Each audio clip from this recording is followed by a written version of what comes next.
Hi everyone. Today we do section 10.1 boundary value problems. So far guys, we were working with initial value problems, also known as Cauchy problem. And in some books, they're going to call it just Cauchy problem. Initial value problem consists out of differential equation. I used an example of a second order differential equation, y second derivative plus lambda y equals 0. Equation is homogeneous. Lambda here can be a non-coefficient, some number, like we had, for example, for mechanical oscillations, right? And there are two initial conditions, right? Y of 0 equals to y0 and y prime of 0 equals to y1. 0 is not necessary here, can be any other t equals to 1, 3, or whatever is convenient for us, right? Why do we need two initial conditions here? You guys remember that solution of any differential equation is going to be actually bunch of curves, right? The whole family. And we need to catch one. And because it's a second order differential equation, we'll need two conditions to catch it. The value of a function at a certain point and the value of a derivative. Because, well, for second order differential equation, there are going to be several functions which will go through the same point but have different derivatives. How else can we set up a problem in this case? Well, I'm going to copy my equation and talk about boundary value problem. Well, basically, I'm copying the very same equation, nothing different here, right? My second derivative does not look very good. Yeah.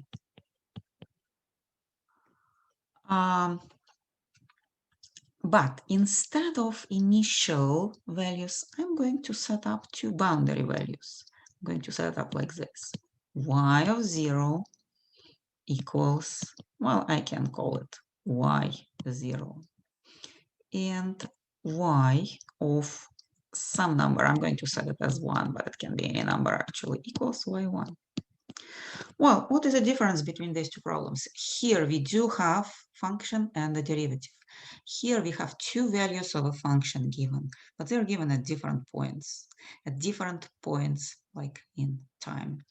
What does it mean? It means that, well, setting up this initial condition as like a condition is going to help us to kind of set up a certain family of the curves which go through this point but have a bunch of different derivatives.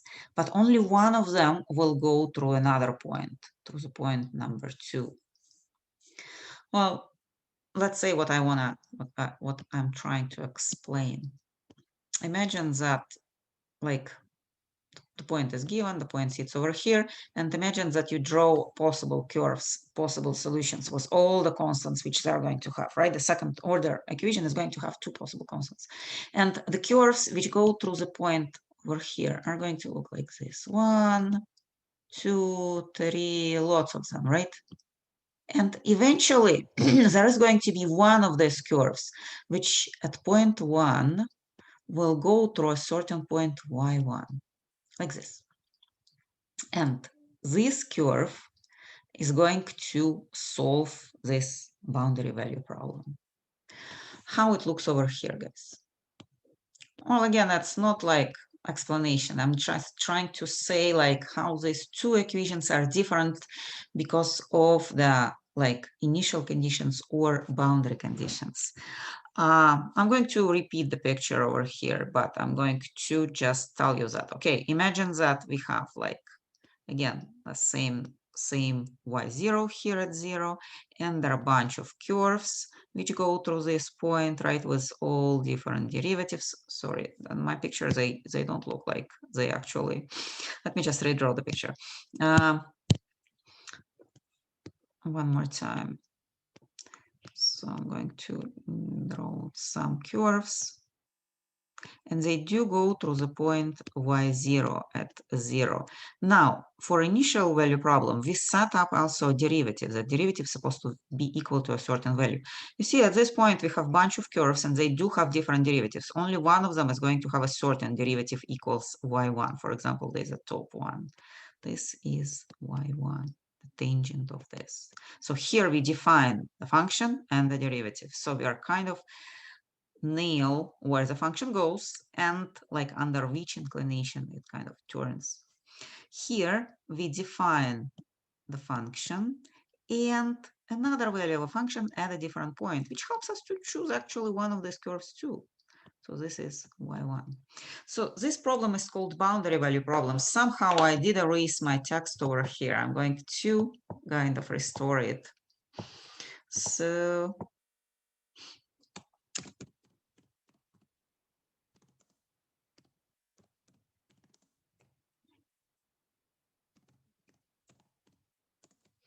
well, boundary value problems sometimes are kind of written as BVP, but sometimes they're just boundary value problems, or also they are called Sturm-Liouville problem.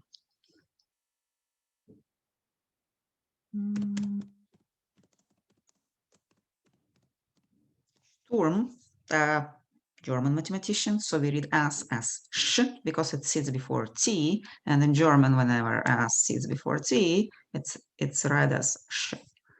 Liouville, French guy.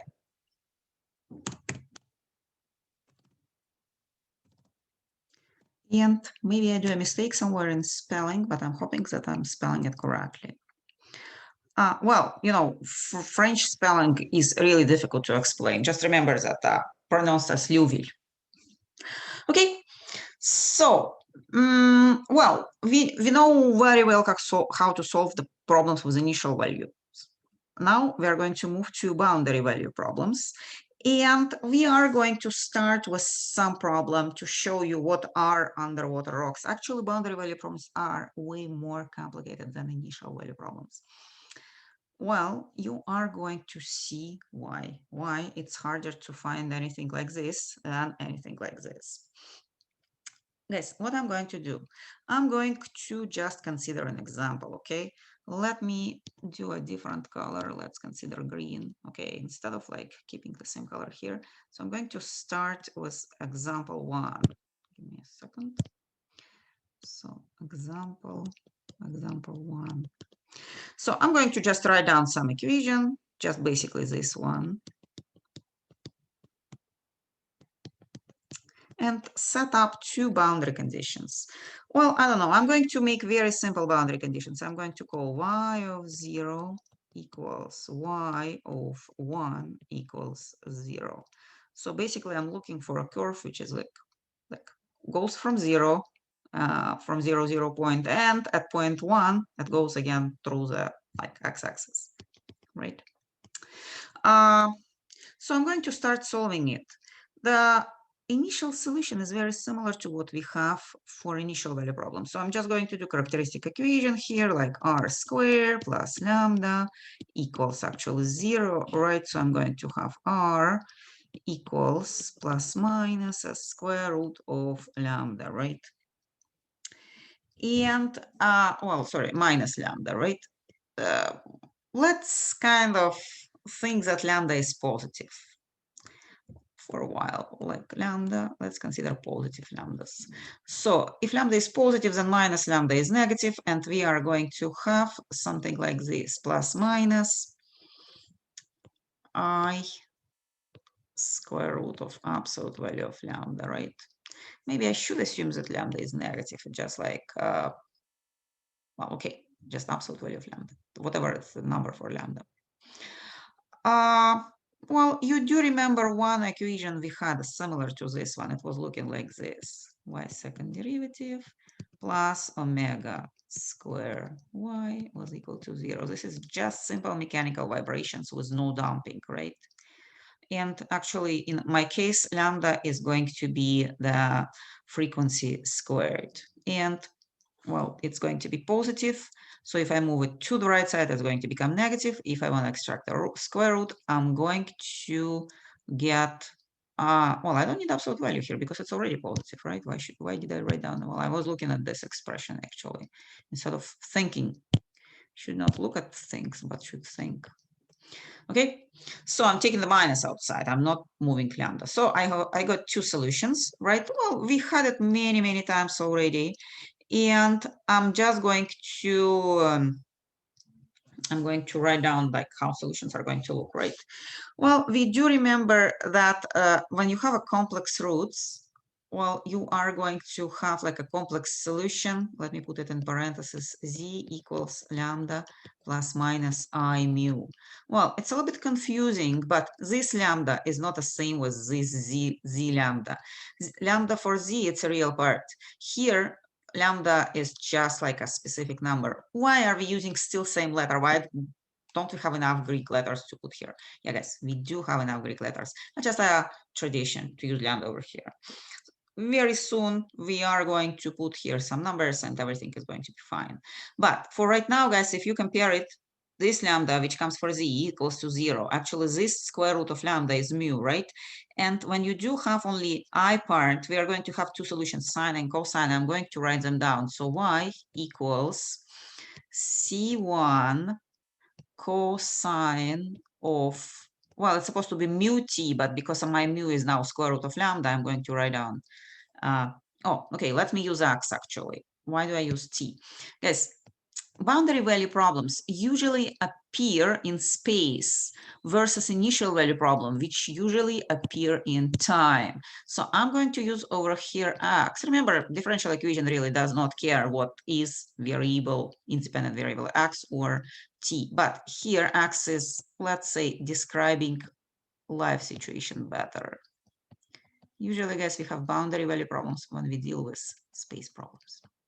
Well, again, so my square root of lambda here, it's actually mu.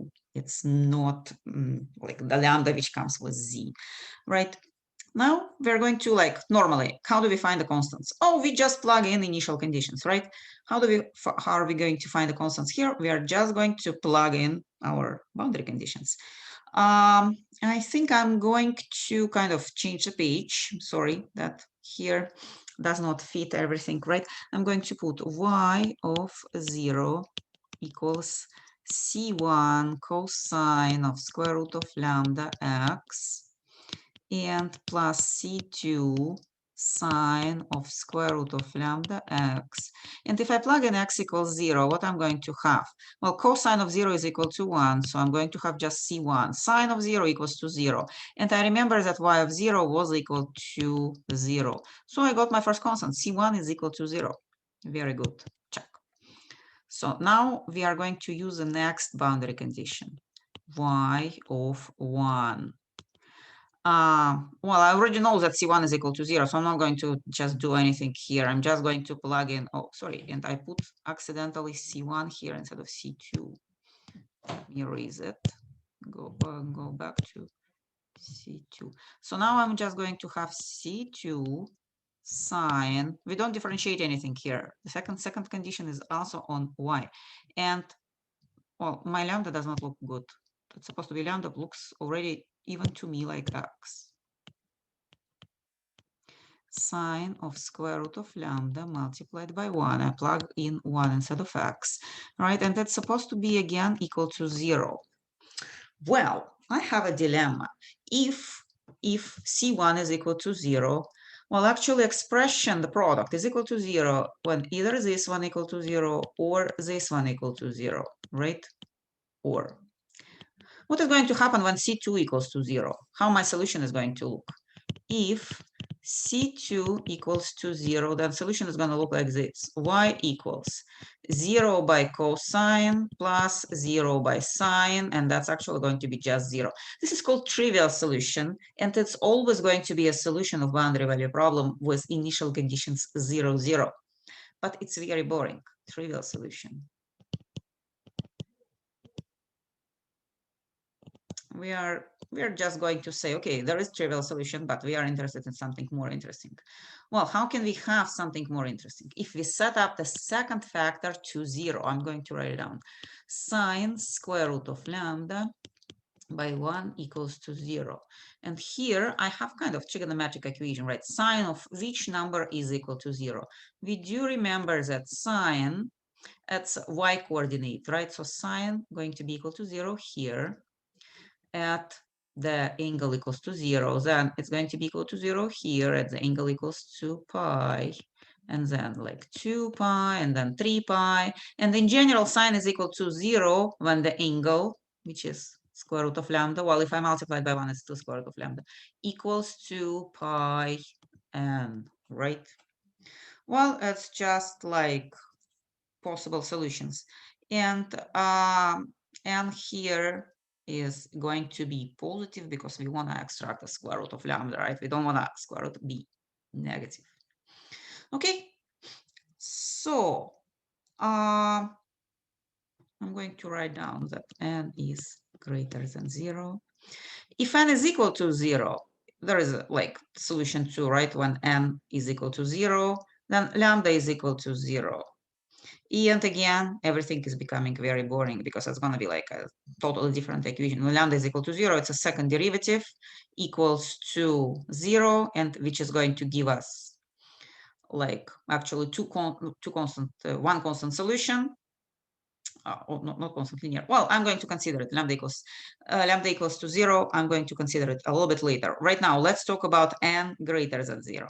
And a little bit later, we are going to turn n to 0 and see what is going to happen. For right now, let's imagine that's greater than 0. So what are we going to have? If I square both expressions, like on the right and on the left, and my lambda is going to be equal pi n square. And what I'm going to see is that solution of my boundary value problem is going to exist only for certain lambdas. So it's not like I can set natural frequency of mechanical system by anything and solve it with initial conditions, and I'm going to get a solution. Here, I can solve it only for certain lambdas. For example, pi n squared. If I have lambda equals pi n squared, there is a solution. If no, I'm going to have this boring 0 solution. I'm going to write it down. So maybe as a text, okay? So solution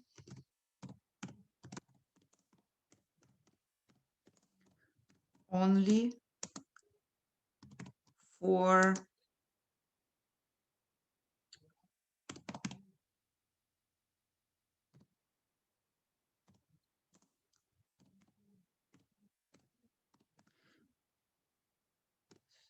solution exists only for certain lambdas. And they are, I don't know if I can write down. No, I cannot write down here. For lambdas, lambda equals pi n square. Well, what is actually affecting this number? Remember, we plugged in boundary value at 1, right? If we plug in here, like for example, 2, if it was given like y of 2 equals to 0, then this part of the solution would be a little bit different and different lambdas are going to happen, right? We are going to call these lambdas eigenvalues.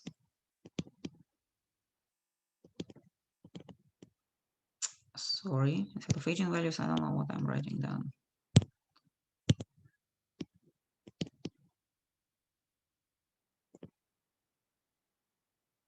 Well, we like to call everything like suspicious eigenvalues, right? And usually we use lambda for eigenvalues. That's why we use actually instead of mu this lambda, right? I'm going to write down how solution is going to look. I'm sorry, somehow my text disappeared. Okay, that's fine. We already kind of said it. So I'm going to write down that solution is going to look like C. Well, I don't need C1 and C2 because C1 is equal to 0. So it's going to be just C2, which I'm going to call C. And that's going to be sine. And if I extract the square root of lambda pi n, right? Pi n x. And you guys probably recognize in this solution a function from Fourier series, which we just covered like yesterday, right? Just ours had m, but very similar. Well, what is changing here? What can be different here? Well, guys, you see it's a constant, right? You understand that no matter what is a constant, if sine is equal to 0, y is going to be equal to 0. So function is going to satisfy my boundary values first. So constant can change. It's going to give amplitude of our kind of the curve, right? What also can change? Well, we can have actually different ends, right? We can set up n equals 1, and we are going to have one solution. N equals 2 is going to give us another solution. And n equals 3 is going to give us another solution. And all of them are going to solve our boundary value problem. I'm going to write down like maybe few first of them. y1 equals c sine of pi n, pi 1, sorry. Give me a second. Y2 is going to be c sine of pi 2 pi x. Y3 is going to be c sine of 3 pi x. How my solutions are going to look? Well, how this solution is going to look? This solution is going to have a period. What is going to be the period of this solution? Well, remember how we calculate the period. I'm going to calculate it briefly. Period is 2 pi over the number in front of x, right? So the period is 2. Our boundary values are sitting at 0 and 1. So actually that's going to be half of a period between these 2 points. So my solution is going to look like this. This is 0, this is 1. And the period is 2, so I have a half of a period. What I'm going to have here, guys, what is going to be the period here? I'm going to T1, T2. The period is going to be 2 pi over 2 pi. So I'm going to get exactly 1. How my curve is going to look, how my solution is going to look. My solution is going to look like this. This is 0, this is 1. It's going to be like one whole period. What is going to happen here? Well, here we are going to have 1.5 periods. I don't know where I'm going to put. I'm going to put it at the bottom. T3 equals 2 pi over 3 pi. And that's going to give me 2 over 3. So my period is 2 over 3. So I'm going to have actually on the distance from 0 to 1, the whole period 2 over 3 and half of the period. So it's going to be like this.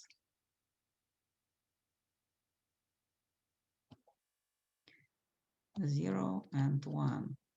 So 1.5 period. That's 1 period up to here, right? And a half period over here. So this is my solution functions. And all of them are going to solve my kind of my equation. Well, so we are going to have actually a set of solutions. And it's not like one of them is going to be correct and the rest of them are going to be wrong. What constant is going to do here? Constant is going to make my function bigger or smaller. I'm going to just change a color and do a different constant. Well, imagine that constant is twice bigger. Well, it's still going to be a solution. It's still going to be a solution.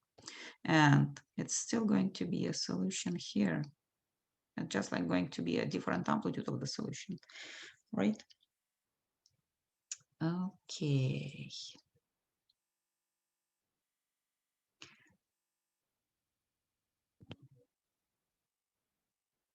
Okay, I promised you to consider case n equals 0, right? So that's what I'm going to do. I'm going to write down n equals 0, which is going to result in 2 lambda equals 0. So what are we going to have? How my equation is going to look? It's going to look like y second derivative plus 0y equals to 0, y of 0 equals to 0, and y of 1 equals to 0. I'm just going to solve it again separate way without like sine and cosine, because it's just like a second derivative equals to 0, right? Well, the first derivative, if I integrate this expression, is going to be equal to a constant 1, right? And the function is going to be equal to a constant 1x plus constant 2. That's going to be a solution if lambda is equal to 0, right? I'm going to plug in my first initial condition here. So y of 0 equals to 0. So I'm going to plug in 0 instead of x, and I'm going to get just c2 equals to 0. And then I'm going to plug in y of 1, which is supposed to be equal to 0, my second boundary condition. And that's going to be like, well, c2 is already equal to 0, so I don't need it, right? I'm going to write down c1 multiplied by 1 equals to 0. from where I can conclude that C1 is equal to 0. So my solution actually again is 0. So when lambda is equal to 0, I'm going to get again trivial solution because both constants calculated from my boundary conditions are going to give me 0, trivial solution. Okay, so we are going to set that lambda is greater than 0 strictly. Okay, now I want to consider different kind of variations of the problem. Just how problem can be set differently, boundary value problem, of course. So variation of the problem.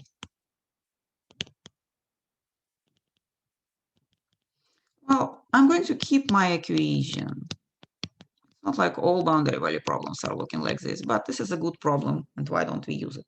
So instead of my 0 value for the function on the end x equals 1, I'm going to set up a derivative equals to 0. So instead of a function which I had y of 1 equals to 0, I set up a derivative. Derivative can participate in boundary value too. So what I'm going to have, well, I already solved this equation. I know that my solution is going to look like y equals c1 cosine of square root of lambda x, right, plus c2 sine of square root of lambda x.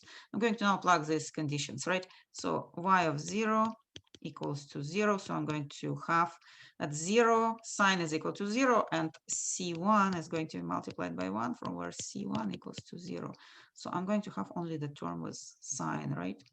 Now, for using a second boundary condition, I need to differentiate it. I already know that c1 is equal to 0, so I'm not going to worry about it. I'm just going to find the derivative of the second term. It's a c2 square root of lambda, right? The cosine square root of lambda x.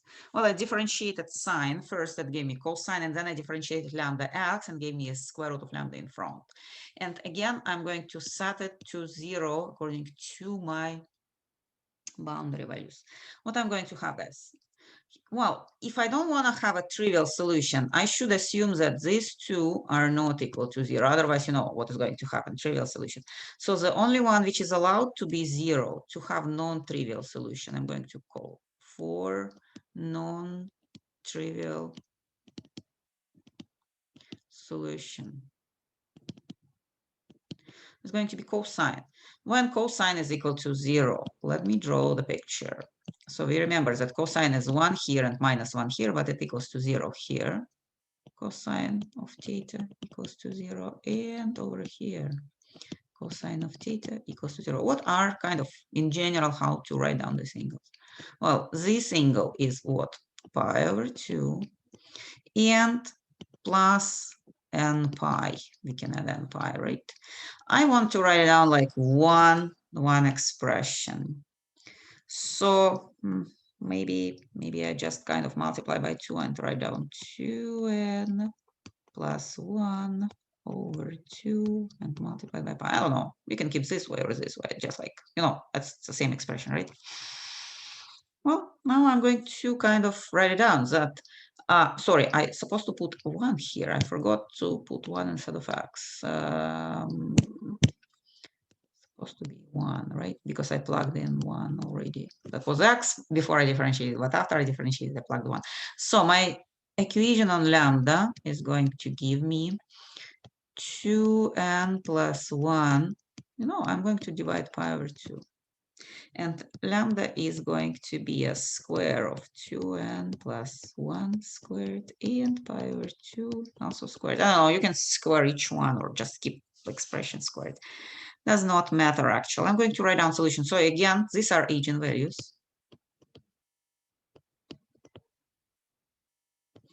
And a solution is going to look like constant. Now, which constant is equal to 0? So C1 equals to 0, C2 is going to be non-zero. I'm just going to call it C, right? And that's going to be a sine of, well, I don't know how to write it down. Like maybe I just gonna write down this expression, right? 2n plus 1 pi over 2x. Well, again, you see that there are going to be many many functions which satisfy boundary conditions plus equation, depending on n, like for n equals 1, it's going to be, or here, by the way, we can use n equals 0, right? Because it's not going to give us lambda equal to 0. So I'm going to write down that n is greater or equal than 0. Well, I'm going to write down y0 equals a constant sine of what? If I plug in 0 here, it's going to be pi over 2x. Y1 is c sine of 3 pi over 2, 3 pi over 2x. I'm going to draw the pictures, how the functions are going to look. And the next one, y2 is c sine 5 pi over 2x. Well, I don't know where to calculate the period. I think I'm just going to change the color maybe, and maybe calculate periods next to them. So what is going to be the period here? The period is 2 pi over 2 pi cancels, right? And I'm going to get period 4. Well, because my numbers are 0 and 1 means that the period is 4 times greater. So I am going to have 1/4 of a period. I'm going to draw the picture, how it's going to look. It's going to look like this. Well, let me draw the whole thing. That's 1/4 of a period. So this is 0 and this is 1. You see at 0, the value is equal to 0. If I draw like y-axis here, right? And at 1, the derivative is equal to 0. Y prime is equal to 0. Okay? 3 pi over 2. Well, you can calculate the period. I'm just going to draw the picture. It's going to be like, well, I'm going to draw the picture and you will kind of see. It's going to look like this. So if this is 1, the derivative here is equal to 0, right? And it's kind of 3/4 of a period. Well, this one is going to give me a whole period and a little bit more. And I don't know where to draw the picture, maybe over here. So it's going to be the whole period and a little bit more, like over here. Okay, that's this function. Well, what are other variations we can have? Guys, basically, here can sit a derivative, here can sit a function, so they can exchange. We can have function derivative, or we even can have an expression here for function and the derivative, like a linear combination of a function and the derivative. I'm going to set up a problem, but I'm not going to really solve it, okay? I'm just going to give it as example of another variation. So another variation.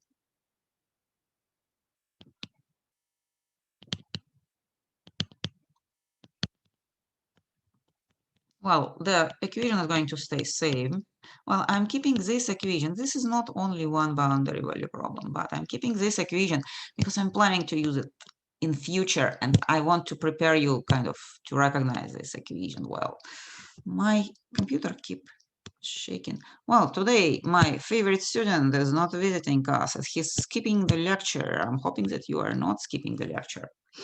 So, for example, that same equation, but y of 0 equals 0 and something like this. Y of 1 plus y prime of 1 equals to 0.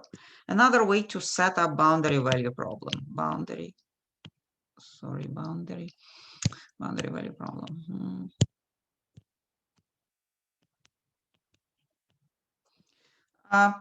Also, linear combination, it's not necessarily supposed to be coefficient 1 here and coefficient 1 here. Can be any like coefficient here and coefficient here. And most general problem is going to have a linear combination of derivative and a function, linear combination of a derivative and a function. Okay, I think that's all for this section, and try to do as much homework as you can. I know that the homework set is not very good here. And I'm going to say you goodbye and kind of stop the lecture. Okay.